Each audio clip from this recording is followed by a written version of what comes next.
Bienvenidas y bienvenidos a esta actividad que, como sabéis, se enmarca dentro de la programación de la Biblioteca de San Roque para la Feria del Libro de este año 2024.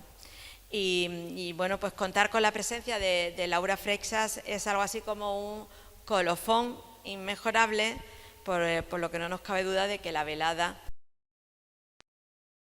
para quienes estamos aquí presentes.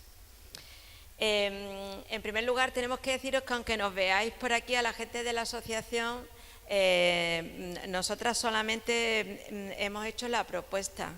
En realidad ha sido el Ayuntamiento de San Roque el que se ha encargado y es el responsable de la gestión del evento. Así que nuestro enorme agradecimiento al Ayuntamiento, especialmente a la titular de bibliotecas, como sabéis, Rocío Fernández, que no puede estar hoy aquí, pero bueno, que siempre nos apoya, y desde luego también a nuestro pilar, al coordinador José Antonio Corral, más conocido como Santi. Bien, y ahora ya, bueno, pues hablar de Laura Freixas significa encontrarte con alguien que ha logrado dar respuesta a muchas de las aspiraciones de las mujeres de este país, ¿no? Sobre todo a aquellas que nacimos en la dictadura y que en la juventud fuimos en paralelo a lo largo de la transición, tanto para lo bueno como para lo malo, y ahí pues nos fuimos haciendo mientras madurábamos y nos incorporábamos a la vida pública. Ella, abogada de formación, no obstante se dedicó a la literatura tempranamente, y ha ido cultivando diversos géneros, como la novela, el cuento, la traducción, la autobiografía, y sin embargo hay una constante en todo este camino literario suyo, ya que el hecho de ser mujer en toda su obra cobra un significado especialmente protagonista y también reivindicativo. A partir de sus propias experiencias logra proyectar ese mundo femenino en el que nos resulta muy fácil vernos reflejadas, a nosotras las mujeres, pero también a vosotros los hombres que también habéis asistido a este proceso y que habéis reclamado un espacio de igualdad y de justicia en nuestra sociedad. Así, de esa faceta suya, un tanto autobiográfica, pues podemos leer Adolescencia en Barcelona hacia 1970, Una vida subterránea, Todos llevan máscara, Saber quién soy, A todos nos falta algo. O a mí no, bueno, que no lo tengo al final aquí, a mí no me iba a pasar, aquí está, ahí lo tiene María Ángeles. Un libro que ha sido catalogado por algunos especialistas de la crítica literaria como obra maestra, y que será en el libro en el que ella centre su intervención. Junto a este análisis generacional, introspectivo y desde una perspectiva de género, debemos destacar también su labor frente a colectivos, en algunas ocasiones incluso creados por ella, como es el caso de la Asociación Clásicas y Modernas. Os aconsejo que echéis un vistazo, y el trabajo que se ha llevado a cabo por parte de esta asociación también se ha evidenciado en un buen número de obras en las que Laura ha desarrollado una intensa labor tanto en la investigación como en la promoción de la literatura escrita por mujeres. Así nos encontramos títulos como Madres e hijas, Literatura y mujeres, Cuentos de amigas o la novela femenil y sus lectrices, un título que sorprende. Como decía anteriormente, también es autora de cuentos, de novelas, pues desde aquella primera publicación, El asesino en la muñeca, o El último domingo en Londres, Los otros son más felices, o Entre amigas, algunos de esos títulos, ¿no? Es responsable también, como hemos dicho, de traducciones y de libros de ensayo, y por tanto nos encontramos ante una producción que obviamente no cabe aquí en esta breve presentación, en estas palabras que estamos dedicando a presentarla, y que desde luego nos ponen en relación no solo con una autora de un nivel incuestionable, sino también de una verdadera activista del feminismo. Tampoco queremos olvidar su faceta como profesora, porque ha sido invitada por diferentes universidades, tanto en América como en Europa. También imparte conferencias y publica columnas de opinión de forma asidua en los principales periódicos de nuestro país. Así que esta larga trayectoria suya nos ha llevado, como no podía ser de otra manera, a sentir una gran admiración tanto por ella como por su obra, en la que se combinan a la perfección, por un lado, el conocimiento de la realidad social que ella recoge en sus textos y, por otro, una incuestionable calidad literaria. De ahí que para nosotras, en la Junta Directiva de la Asociación y para la Asociación en general, pues sea motivo de gran alegría y le agradecemos enormemente que esté hoy aquí con nosotras, así que ya nos quedamos con ella. Muchas gracias.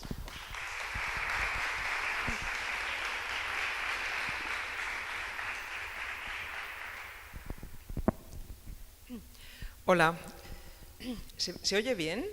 Vale. Buenas tardes, muchas gracias al Ayuntamiento de San Roque, una ciudad preciosa que conocía de haber venido solamente una vez y me alegro mucho de volver. Muchas gracias a la asociación de, me parece, amigas y amigos de la biblioteca, porque la junta directiva son todas mujeres. Y muchas gracias a vosotras y vosotros por estar aquí. Espero que lo que voy a contar os interese. Vale. Yo voy a hablar de lo siguiente. Voy a hablar de la relación entre las mujeres y la literatura, de las aportaciones específicas que las escritoras hacen al corpus literario, o sea, la literatura, y eso lo voy a contar a partir de un relato autobiográfico de cómo yo me inicié en la literatura y cómo descubrí, digamos, lo que faltaba y lo que las mujeres aportaban a la literatura. Y terminaré hablando de esa novela, A mí no me iba a pasar, de la que ha mencionado Margarita. Bueno, yo siempre he querido ser escritora. Esta es mi primera foto escribiendo cuando tenía 6 años.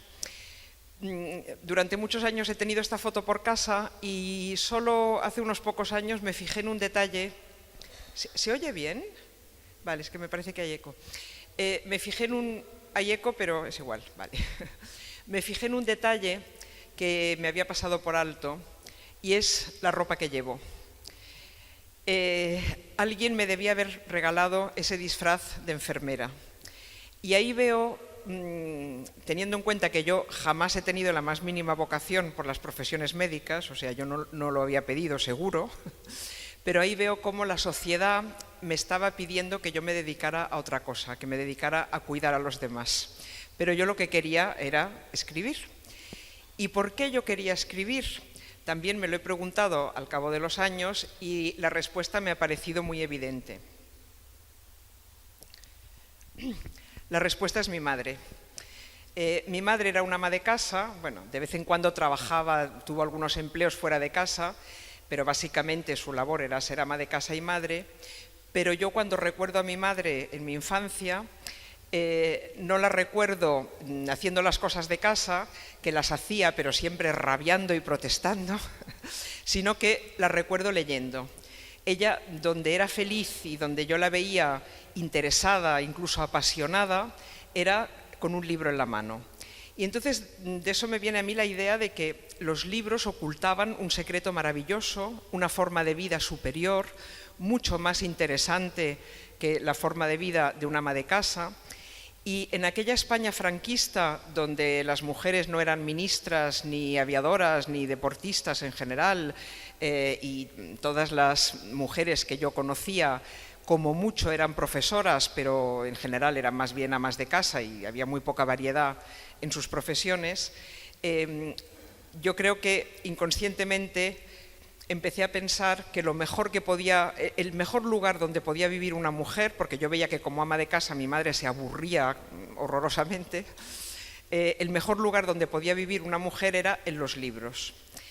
Y también porque yo veía que mi madre le prestaba a los libros más atención que a las personas que le rodeábamos, incluida yo.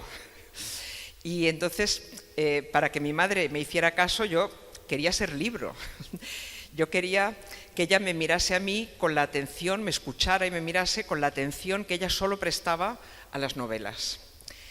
Mi madre aprovechaba todo el tiempo que tenía libre para leer, se interesaba por muchas cosas. De hecho, aquí está en la playa leyendo una historia de la Revolución Rusa, porque iba a ir con mi padre a una feria textil. Mi padre era empresario textil en Moscú, y entonces ella pues simplemente, en vez de acompañar y decir pues bueno, pues estaré en el hotel y daré algún paseo, pues empezó a leer sobre la Revolución Rusa. O sea que para mí los libros siempre estuvieron muy presentes, y en particular tenía esa sensación que luego he encontrado expresada en un libro de Esther Tusquets con esta frase tan bonita: yo de pequeña creía que los hombres vivían. Yo veía a mi padre que trabajaba, que tenía reuniones, que tenía viajes de trabajo, que hacía mucho deporte, que esquiaba, y a mi madre encerrada en casa, rabiando, como digo, pero su felicidad y su libertad estaban en los libros. Pero bueno, yo quise dar un paso más y en vez de simplemente leer, quise escribir. Si queréis hacer fotos no tengo ningún problema, que he visto que alguien las hace, y si lo ponéis en Twitter, mi etiqueta es @LauraFreixas. Entonces, mi primera relación con el mundo pasó a través de los libros. O sea, yo, aparte de la pequeña vida, que a mí también me parecía bastante aburrida, de la familia, la casa y el colegio, pues igual que mi madre leía sobre la Revolución Rusa, pues yo empecé a leer sobre todo tipo de cosas que, en fin, que me caían en las manos. Entonces, mi primera visión de todo lo que podía ser la vida y el mundo pasaba por los libros. Y yo, antes de, por ejemplo, viajar por primera vez a Inglaterra, había leído novelas que pasaban en Inglaterra, desde las de Enid Blyton hasta más adelante Cumbres Borrascosas. Lo mismo me pasó con París. Yo estudié en el Liceo Francés. Para mí, como para mucha gente en la España de Franco, y especialmente quizá en Cataluña, Francia era una especie de sitio maravilloso. Y entonces, mucho antes de viajar por primera vez a París, en 1975, había leído muchas novelas que pasaban en París.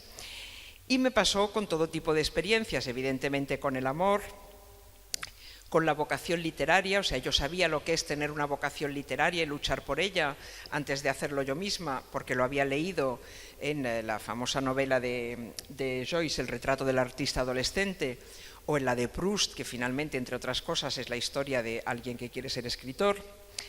Y lo mismo con muchas otras cosas humanas. La avaricia, había novelas sobre avaricia, como la famosa, que he puesto la de Balzac, no, he puesto Molière, la ambición, la guerra, el adulterio, la enfermedad, la muerte.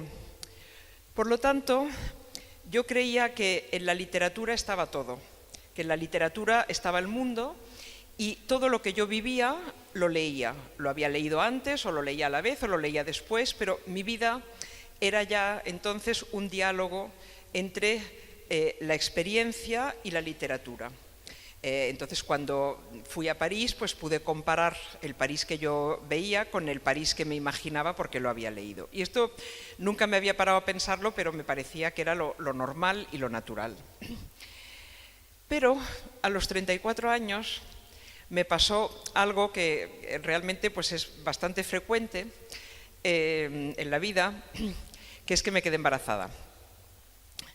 Y entonces, naturalmente, igual que yo había leído antes de enamorarme las grandes novelas de amor y antes de tener vocación literaria, o a la vez las grandes novelas sobre la vocación literaria, busqué las grandes novelas sobre el embarazo.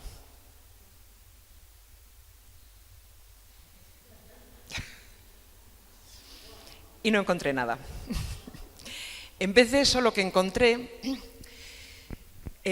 fue literatura sobre el embarazo, pero una literatura que era libros de autoayuda o revistas como estas, que solamente me hablaban del aspecto práctico. Y eso es como si antes de viajar a Nueva York no hubiéramos tenido ni las películas de Woody Allen ni las novelas de Edith Wharton, no hubiéramos podido imaginar Nueva York, sino que solamente tuviéramos los horarios de los museos y el plano del metro. Pero no podíamos imaginar Nueva York como una gran experiencia humana de viaje. Y con la maternidad me estaba pasando lo mismo, o sea, yo quería vivir la maternidad de una forma poética, filosófica, literaria, y no simplemente saber cómo se cambian los pañales o los flatitos del bebé o los potitos o no sé qué. Entonces me enfadé muchísimo y por primera vez, yo que siempre había leído todo y que siempre, todavía hoy, antes de viajar a un país, leo literatura de ese país, pues ante la experiencia más intensa de mi vida no leí nada.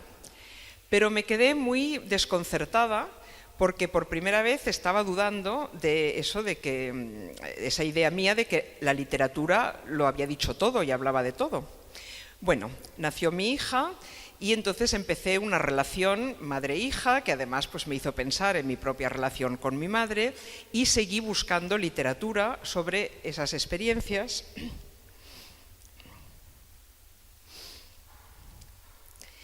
Y entonces una amiga me regaló un libro.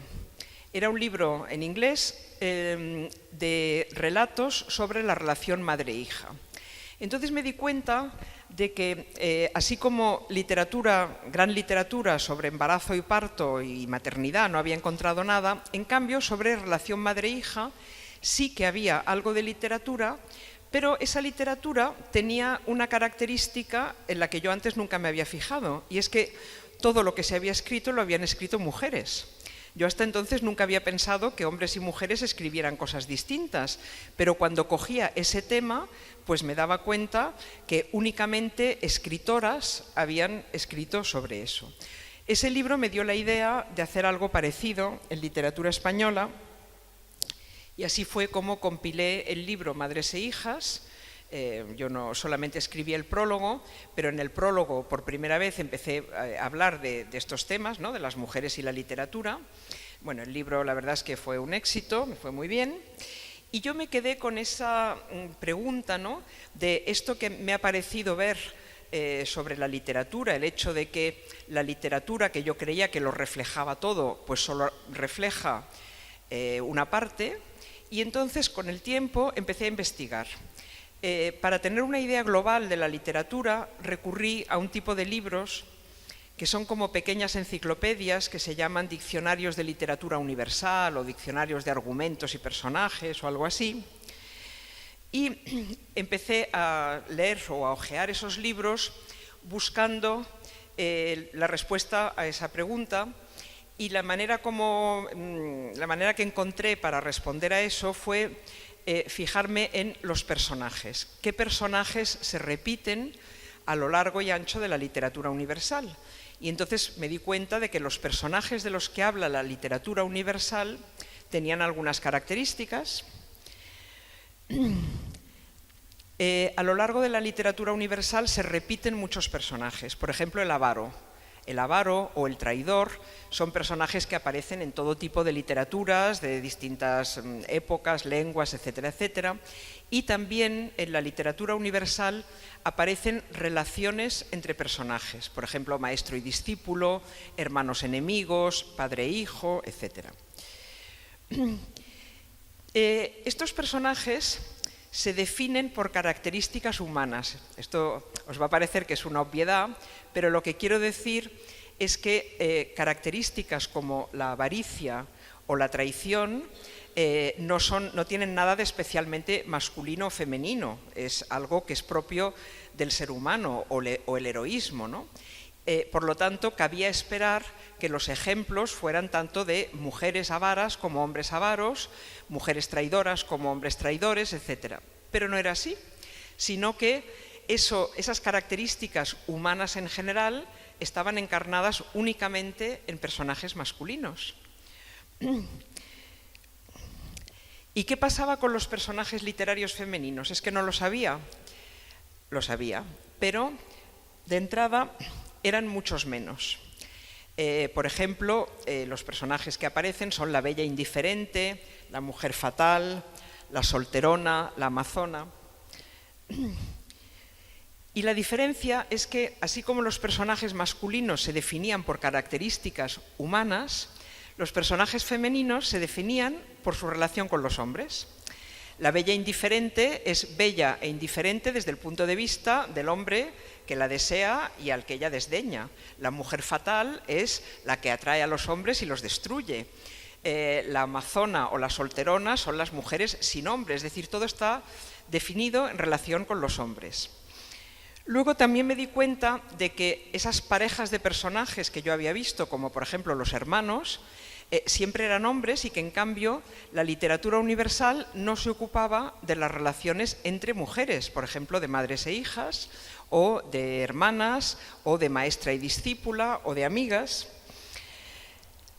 Y en resumen me di cuenta de algo que luego he visto que es la característica de la ideología patriarcal en general, que es que se identifica lo humano con lo masculino. Es como si la ideología dominante nos dice el verdadero ser humano, el que nos encarna y nos representa a todos, es el hombre. Lo masculino es lo humano y lo humano es lo masculino. Bueno, y luego hay mujeres, pero eso ya es otra cosa. Esas no nos encarnan a todos, no lo representan todos, son algo marginal, excepcional, secundario, accesorio.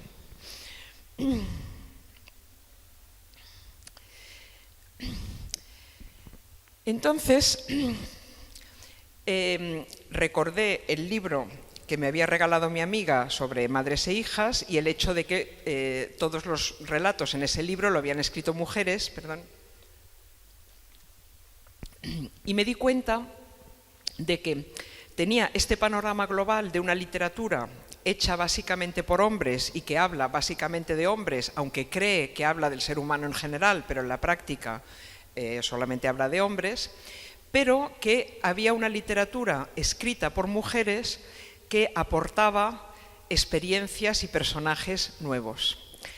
Y entonces empecé a reflexionar y a investigar y a darme cuenta de cuáles son las experiencias que aportan las mujeres cuando escriben literatura. Eso no quiere decir que todas escriban sobre esto o que solo escriban sobre esto. Las mujeres también escriben, como los hombres, sobre temas universales como la muerte o como la amistad. Pero además ellas aportan, igual que ellos aportan temas que son específicamente masculinos como la guerra también afecta evidentemente a las mujeres, pero hacer la guerra, o sea, luchar en la guerra es una experiencia de hombres y esto los hombres lo han contado muchísimo, desde la Ilíada hasta Salvar al soldado Ryan, pues hay muchísimas películas que cuentan esto, que es una experiencia específica de hombres. En cambio, han sido, bueno, es lógico, han sido las mujeres las que han contado experiencias específicas de mujeres, que eran experiencias que ya existían, pero que no estaban representadas en la literatura y en general en la cultura, estaban invisibilizadas. ¿Y cuáles son esas experiencias? Evidentemente la maternidad. O sea, yo descubrí que sí que se había escrito, aunque muy poco, sobre la experiencia de la maternidad. Por ejemplo, en estos libros todos los libros que voy a mencionar son libros que os recomiendo, o sea que aquí os puedo estar dando una lista de lecturas para los próximos meses o años. El de Adrienne Rich, que es una mezcla de ensayo y autobiografía sobre la experiencia de la maternidad, o este libro colectivo, que es una maravilla, que se llama Maternidad y Creación, que habla, donde distintas autoras, son extractos de novelas, de diarios, etcétera, hablan de la relación entre ser escritora o creadora de lo que sea y ser madre, ¿no? Las dificultades o el enriquecimiento, etcétera. Evidentemente, las autoras han hablado mucho de la relación entre madres e hijas, aunque curiosamente han hablado más de la madre desde el punto de vista de la hija que al revés, pero eso creo que ya llegará. Un libro importante en ese sentido, todos son libros muy recientes, o sea, esto tiene muy poca tradición, porque solo recientemente se han incorporado suficientes mujeres a la creación literaria como para aportar temas nuevos. Y el libro de Simone de Beauvoir, creo que es del 62, que habla de su madre, fue un libro pionero y luego muchas autoras han escrito sobre su relación con su madre. Aquí tenemos este de Angélica Schröpfdorf, Tú no eres como otras madres, que está muy bien. Luego, el aborto. A mí me llama mucho la atención que es una experiencia muy frecuente. En España, por ejemplo, así en números redondos, creo que nacen cada año 300.000 niños y hay 100.000 abortos, y es una experiencia, me imagino, bastante traumática, y sin embargo se ha escrito poquísimo sobre ella. Hay un libro muy bueno de Annie Ernaux sobre su aborto, y luego también os recomiendo este otro de Irene Vilar. Otra experiencia muy frecuente que aparece en las novelas de mujeres es la amistad entre mujeres, como en esta novela de Mary McCarthy o Nubosidad variable de Carmen Martín Gaite. Luego, últimamente, solo muy últimamente, me he dado cuenta de que está apareciendo un tema nuevo en las novelas que escriben, novelas o autoficciones o autobiografías o testimonios de mujeres, que es el maltrato psicológico. En los últimos meses he leído estas dos novelas, las dos son estupendas, y en las dos aparece una relación de pareja basada en eso que yo, la verdad es que afortunadamente no sabía ni qué era, o sea, no sabía en qué consistía en la práctica, y ahora lo entiendo, que es el maltrato psicológico en la pareja. Luego, otros dos fenómenos, desgraciadamente, también muy frecuentes, que son la violación y la prostitución. Daos cuenta de que la literatura no habla de eso para nada.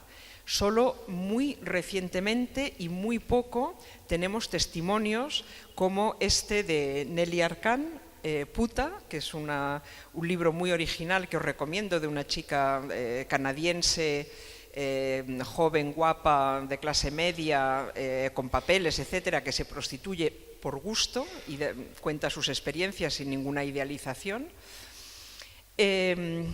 Si os interesa el tema, pero no queréis leer el libro, podéis buscar un artículo mío, que ahora en internet se encuentra todo, que publiqué en El País, que se titula Prostitución voluntaria, y que analiza este libro como para contestar a la pregunta de qué pasa con esas mujeres que se prostituyen por gusto. O este de Una mujer en Berlín, que es el diario que llevaba una chica, una periodista que vivía en Berlín en 1945, cuando entraron las tropas rusas violando a todas las mujeres que pudieron, y a ella también. Es un libro maravilloso, no es nada truculento, es muy inteligente, es un libro apasionante. Luego, también gracias a las autoras, hemos sabido algo de cómo es ser niña o ser adolescente, porque claro, la visión de una adolescente que da una novela como Lolita es la visión del pedófilo cuarentón, no es la visión de ella. Entonces, saber cómo se siente una niña desde dentro es algo que han aportado las autoras, como Ana María Matute o Colette en estas novelas. También las autoras han hablado mucho de sexualidad femenina, de una forma pues positiva, como el caso de Anaïs Nin, o denunciando en el caso de Vanessa Springora. Este es un libro muy reciente, de hace muy pocos años, que fue un escándalo en Francia. Ella contaba cómo a los 13 o 14 años fue seducida por un hombre de 50 y a todo el mundo le pareció muy bien. Luego, el ama de casa. Esto a mí me hace mucha gracia pensar que durante miles de años millones de mujeres hemos sido amas de casa a tiempo completo o a tiempo parcial, durante una época o durante muchos años, pero hemos pasado muchísimos días de nuestra vida fregando, limpiando y ordenando. Y porque esta experiencia, que es tan absolutamente abundante y frecuente, no está reflejada en absoluto en la literatura. O sea, ¿qué pasa? O sea, tan poco interés tiene. Ha habido algunas autoras, de hecho no es un tema desarrollado para nada, pero os recomiendo a dos autoras. Carmen Laforet tiene un libro que se llama 7 novelas breves, cuyas protagonistas son amas de casa. Es un libro muy original que a mí me pareció una delicia. Y la brasileña Clarice Lispector tiene unos personajes de ama de casa geniales. Os recomiendo sus cuentos completos. Luego, evidentemente, las mujeres que han sido escritoras han reflexionado sobre sí mismas y sobre la mujer como artista, y han escrito mucho, ya sea diarios como el de Silvia Plath, donde su profesión de escritora y su vocación tienen un enorme papel, o novelas como, cual os he puesto, esta de Clarice Lispector, que habla de una escultora. Luego, el personaje de la vieja, que es un personaje que en la literatura escrita por hombres aparece poco y siempre aparece de una forma terrible, ¿no? Como la Celestina. pero cómo es para una mujer, por ejemplo, para una mujer que ha sido guapa en su juventud, ser vieja, o sea, cómo se ve eso desde dentro. Pues esto nos lo cuenta Jean Rhys en Buenos días, medianoche, o Cristina Sánchez Andrade en Alguien bajo los párpados. Y en general, la literatura escrita por mujeres nos ha mostrado algo que veíamos en la realidad, pero no veíamos en la cultura.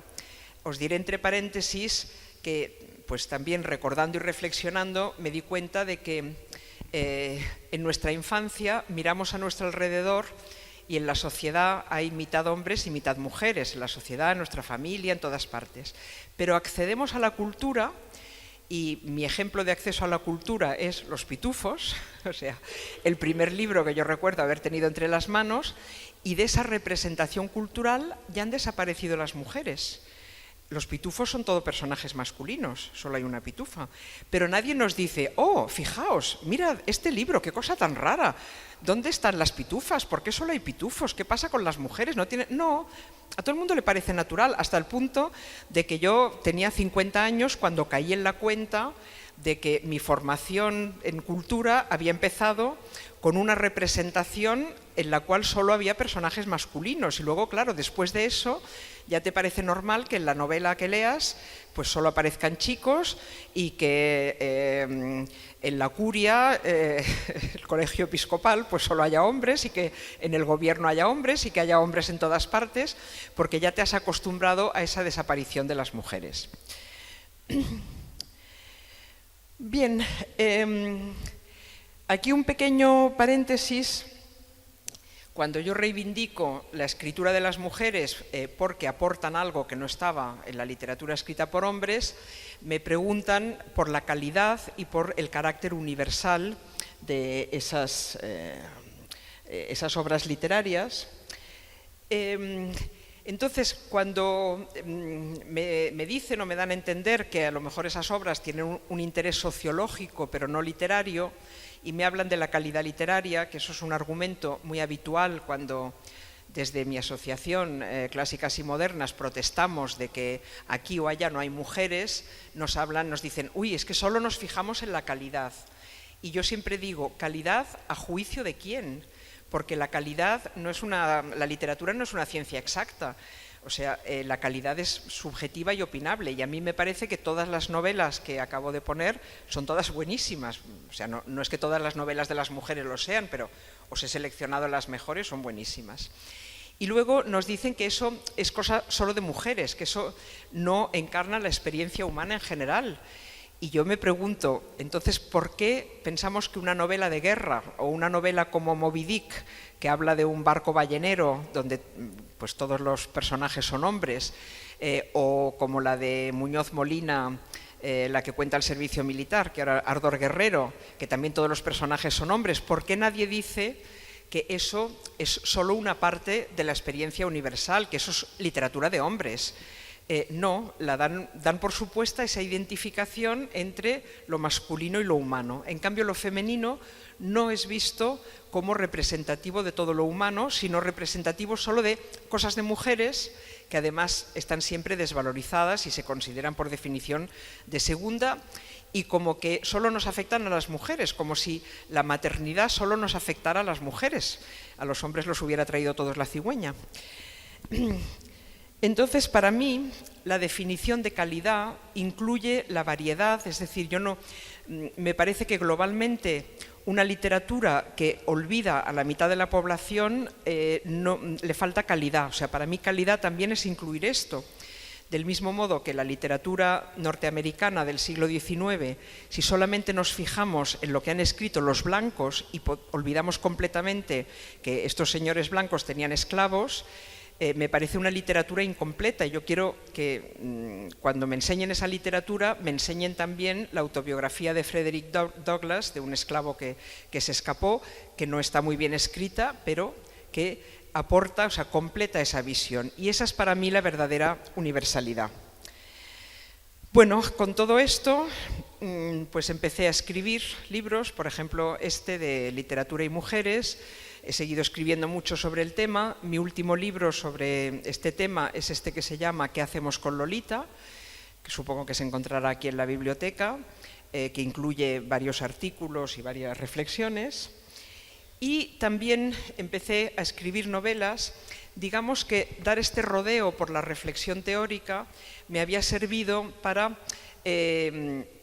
quitarme de encima ese miedo a estar haciendo una literatura de segunda. Es decir, que esa idea, si yo hubiera tenido esa idea, hubiera compartido esa idea general de que las experiencias de las mujeres son de poca monta y una literatura que cuenta eso no puede ser muy buena, pues yo habría tenido un dilema: o escribo de lo que conozco y además me interesa, pero acepto que estoy haciendo una literatura de segunda, o intento hacer una literatura más universal y entonces pues escribo una novela que no tenga que ver con esto, sino con algún tema que esté de moda, una novela histórica, yo qué sé, pero me estoy traicionando a mí misma en aras de una calidad que a lo mejor pues tampoco es eso, ¿no? Entonces, bueno, digamos que yo necesitaba poder dar una respuesta a eso que me había encontrado cuando empecé a publicar, de entrevistadores, por ejemplo, que me decían: ¿tú haces literatura de mujeres? Y yo no sé, nunca lo había pensado, pero lo que me sorprendía es que esa pregunta yo veía que tenía retintín. O sea, que había algo entre líneas, ¿no?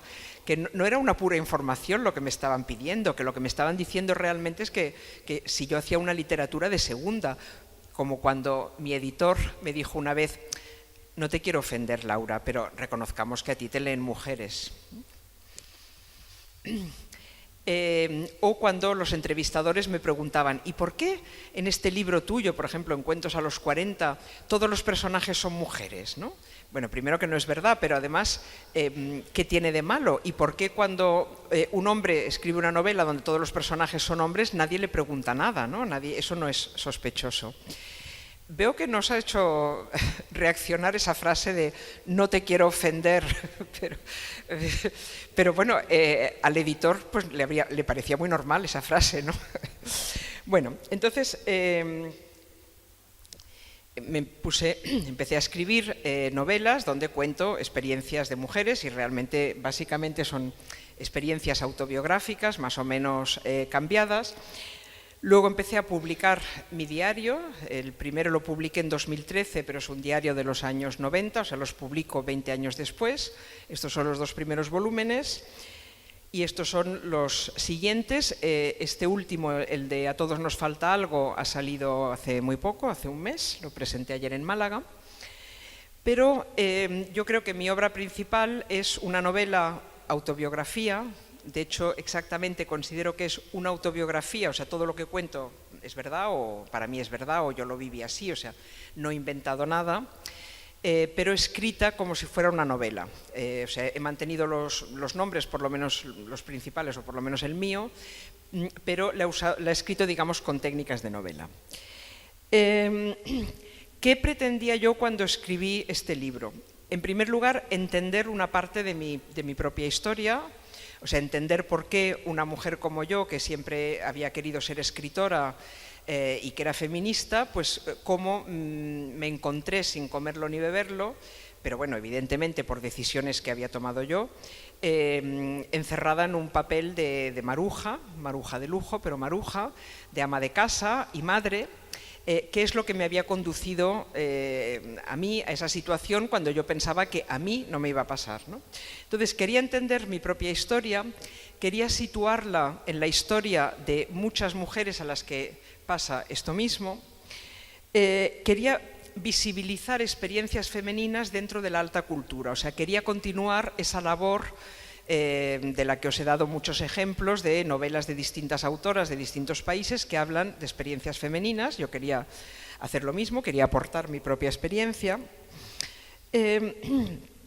y quería fijarme, quería ir entendiendo cuáles habían sido los mecanismos que me habían llevado a esa situación. Entonces identifiqué varios. Uno es que yo creo que a mujeres y a hombres, a todos, en una sociedad capitalista, moderna, rica, nos educan con el principio de persigue tus sueños, tú puedes, el cielo es el límite, o sea, haz lo que tú quieras. lo cual requiere sacrificar a todos los demás. O sea, realmente si tu único objetivo es realizar tu propio proyecto, pues sacrificas todo lo demás y a todos los demás. Pero esto es el mensaje que se da a hombres y mujeres, pero a las mujeres al mismo tiempo se nos da otro. Sé simpática, sé agradable, sé mona, encuentra pareja, sé madre. Y esto es contradictorio con lo otro. O sea, tú no puedes dar una absoluta prioridad a tus propios intereses, en mi caso habría sido la vocación literaria, y al mismo tiempo hacer todo eso otro. ¿Por qué los hombres no se encuentran con ese dilema? Porque ellos tienen a las mujeres para ocuparse de tener una familia, de tener vínculos, de expresar las emociones, es decir, lo delegan en ellas. O sea, las mujeres cumplen ese papel por los dos, por ellas y por ellos, ¿no? Son las que sostienen la familia, sostienen los vínculos. Luego también me di cuenta de que me había creído, digamos, el sueño del amor romántico, el amor idealizado, el amor que te va a dar la felicidad, aunque sea a costa de un cierto sacrificio de tus propios proyectos. Luego también descubrí el techo de cristal. Yo creo que es algo que cuando veo a jóvenes de 20 años que no son feministas, a mujeres, pienso que es que a los 20 años o a los 25 o hasta los 30 yo también creía que mi pareja y yo éramos iguales. Pues los dos trabajábamos, los dos pues vivíamos juntos, los dos hacíamos más o menos lo mismo, y es solamente con el paso de los años cuando, por una parte, la maternidad me apartó a mí y no a él de la carrera profesional, y además, en cualquier caso, yo ya me había dado cuenta, y también por eso quise ser madre, o sea, eso lo veo después, de que en la carrera profesional yo no me iba a ser tan fácil como a él. No digo que para él fuera fácil, sino que el hecho, su sexo, no era un inconveniente, y en cambio, o sea, yo miraba a mi alrededor y veía que en el mundo de la literatura, como en todos los demás, los que llegaban arriba eran los hombres. Y entonces me daba cuenta de que a mí me iba a costar muchísimo llegar y que no iba a llegar a lo mejor tan lejos como yo quería, y en cambio tenía la tentación de quedarme en casa y ser madre, y ahí iba a ser reconocida y toda la sociedad me iba a aplaudir y todo iba a ser como mucho más fácil, ¿no? Bueno, esto sería un poco largo de contar. Y luego, bueno, pues me encontré con un problema de infertilidad, con tratamientos de fertilidad, luego finalmente fui madre biológica, luego la siguiente vez, o sea, queríamos otro hijo, pero ya no lo conseguimos y entonces adoptamos, y eso también lo quería contar. Luego quería hablar de la vida de ama de casa, que yo encuentro que se puede decir muchísimo sobre ella y que, como digo, la literatura la ha tratado muy poco. Entonces, esos eran mis objetivos a la hora de escribir este libro, y al mismo tiempo me tenía que enfrentar con dificultades como el cierto desdén de la crítica hacia la literatura de mujeres, como ya he dicho, y en general hacia todo lo que es autobiográfico, porque se tiene la impresión de que, esto me lo encuentro mucho, ¿no?, de que a calidad igual una novela siempre es mejor literatura que una autobiografía o un diario, porque se tiene la impresión de que quien escribe una autobiografía solo está como copiando su vida, no está inventando nada. Pero eso es confundir una autobiografía con un currículum, con simplemente poner las fechas y los nombres de las instituciones o las empresas. Como dice el gran especialista en autobiografía, Philippe Lejeune, quien escribe su vida no la está copiando, la está inventando, la está creando, es decir, le está dando un sentido. De todos los hechos que componen mi vida, para escribir una autobiografía yo he tenido que seleccionar, ordenar y dar un sentido, que no lo tiene en sí. No se trata simplemente de relatar, pues en fin, literalmente lo sucedido, sino de encontrarle eso es la creación, ¿no?, de saber lo que quieres contar.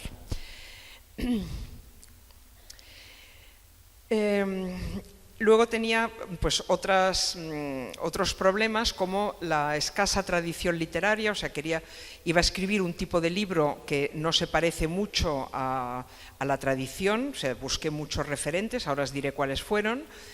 Y luego siempre está el problema, eso me lo preguntan mucho cuando publico mi diario, ¿no?, me dicen, ¿no te da vergüenza, ¿no?, exponer así tu intimidad?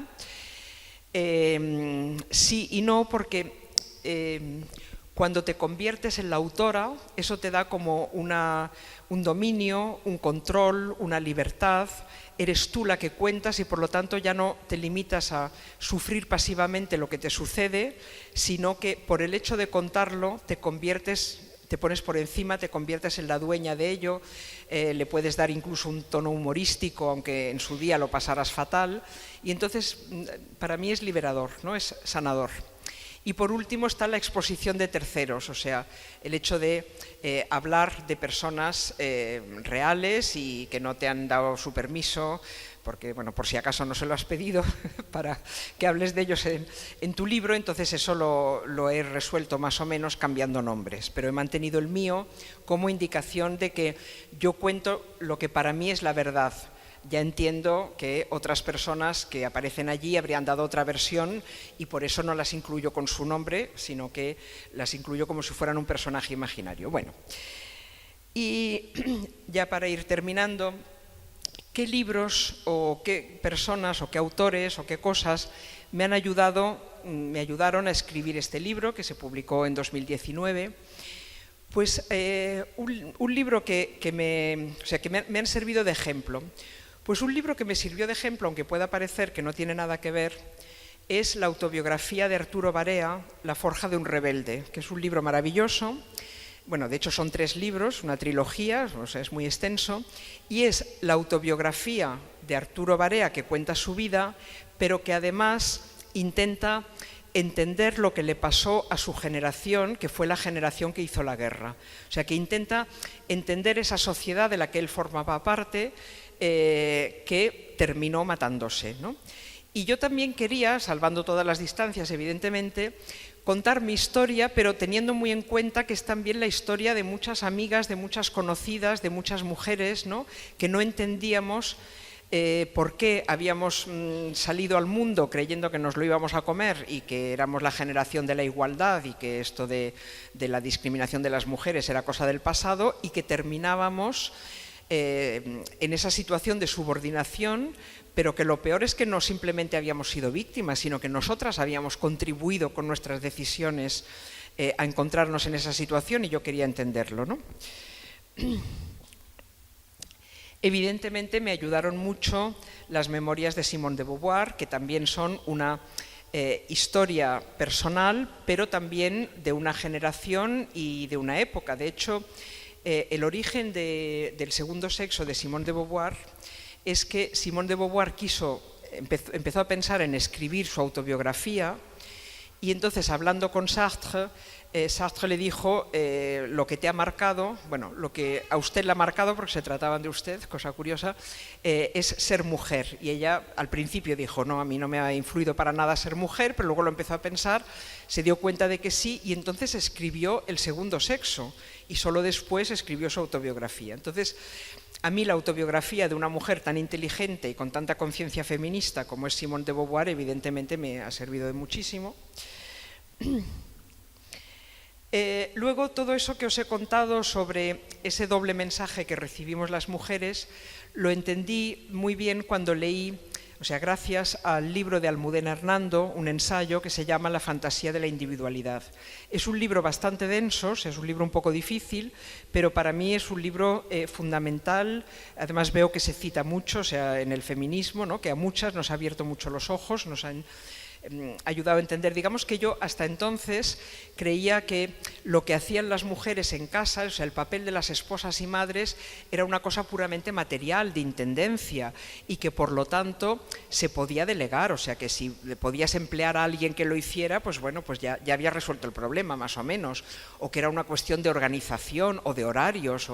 Pero leyendo este libro me di cuenta de que no, de que es ese problema que os decía de que los hombres tienen un proyecto individual y toda la sociedad lo legitima y les aplaude, mientras que las mujeres se encargan de algo que socialmente es absolutamente indispensable, que es mantener los vínculos entre los seres humanos.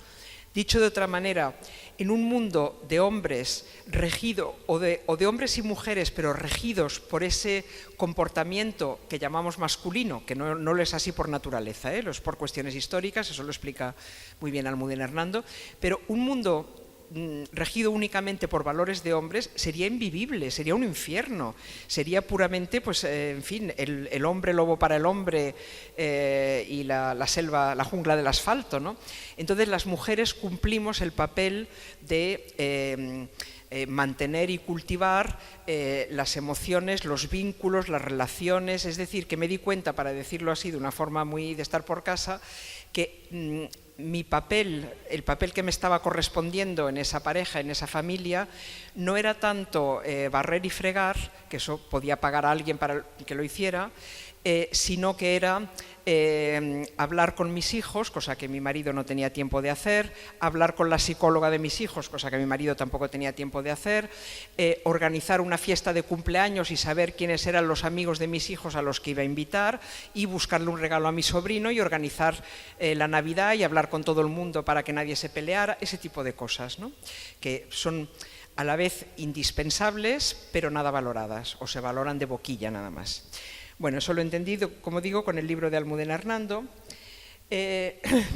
Luego, evidentemente, me sirvió muchísimo el diario de Silvia Plath, pues una mujer que quería ser escritora y que también quería tener una vida de pareja y una vida sexual y ser madre, además una mujer muy inteligente, muy lúcida, muy apasionada, que desgraciadamente terminó mal, porque como sabéis se suicidó a los 30 años. Y una autora que me ha servido y me sirve absolutamente como faro. Yo llevaba años hablando de ella y deletreando su apellido porque nadie la conocía, hasta que bueno, por fin recibió el premio Nobel hace un par de años, que es la francesa Annie Ernaux. Y creo que su libro, La mujer helada, es para mí el precedente más directo de mi libro A mí no me iba a pasar. Luego, evidentemente, también me ayudó mucho mi propia reflexión, que es la que os he expuesto a lo largo de esta conferencia, o sea, entender por qué un libro como ese que yo quería escribir era un libro legítimo, era buena, podía ser, si estaba bien escrito, buena literatura, y era un libro necesario, o sea, liberarme de esa idea de que contar experiencias de mujeres pues no le interesaba a nadie, o solo a las mujeres que son un público de segunda, en fin, todas esas ideas sexistas, pues las examiné y me liberé de ellas escribiendo este libro. Y luego también me ha ayudado el diálogo y la solidaridad y la acción colectiva con otras mujeres del mundo de la cultura, que al mismo tiempo que yo estaba dándome cuenta de todo esto, ellas también se estaban dando cuenta en sus respectivos ámbitos de todas estas cosas y decidimos unirnos, crear una asociación que fue Clásicas y Modernas. Os invito a conocerla a través de su web y ojalá que a haceros socias y a organizar el Día de las Escritoras en San Roque y hacer un plan de bibliotecas en igualdad y todo eso. Y el sentir que mi experiencia no era una rareza, sino que realmente era una experiencia compartida, y el trabajar con las compañeras para cambiar la situación y para que las mujeres tuvieran más voz en la cultura, una batalla en la que seguimos estando. Por ejemplo, en la literatura solo el 30% de las obras que se publican aquí y ahora son de mujeres, o sea, estamos todavía muy lejos de la igualdad. Los hombres publican el doble de obras literarias que las mujeres, y bueno, las obras literarias de los hombres están muy bien, pero lo que cuentan está un poco visto en relación con lo que contamos nosotras. Tendría que ser una representación equilibrada del mundo, tendría que tener una representación equilibrada de la autoría. O sea que quiero terminar dando las gracias a mis compañeras de Clásicas y Modernas, a todas las autoras que han escrito y han reflexionado y que nos ayudan a mí a estar aquí y a vosotras a estar aquí y a algunos vosotros también a estar aquí escuchándonos y espero que aprendiendo algo. Y con eso quiero terminar. Muchas gracias.